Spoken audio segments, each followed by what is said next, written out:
खुशबू, अमिताभ बच्चन साहब का डायलॉग याद करिए, खुश तो बहुत हो गए तुम, खुशबू, ठीक है।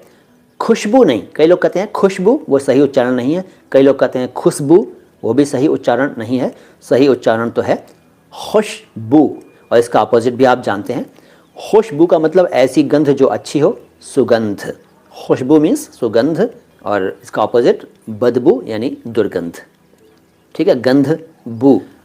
शाद अंसारी कहते हैं शाद का मतलब बताइए। अब शाद का मतलब तो है खुश, खुश, ये भी खुश है, शाद, खुश, खुश नहीं यार, और साद नहीं, साद अलग शब्द है, और यह है शाद, जो आपने लिखा, आपका नाम भी है शाद। हिंदी उर्दू एक ही बात है। जब हम उर्दू से, जब हम फारसी, अरबी और तुर्की से आए हुए शब्द ज़्यादा बोलते हैं और राइट टू लेफ़्ट लिखते हैं तो हम कहते हैं कि हम उर्दू लिख रहे हैं, पर्शियन स्क्रिप्ट में लिख रहे होते हैं। और जब हम लेफ़्ट टू राइट लिखते हैं, देवनागरी में लिख रहे होते हैं, और संस्कृत से आए हुए शब्द हम ज़्यादा बोलते हैं, तब हम कहते हैं कि हम हिंदी बोल रहे हैं। दरअसल एक ही बात है, वही हिंदी है, वही उर्दू है।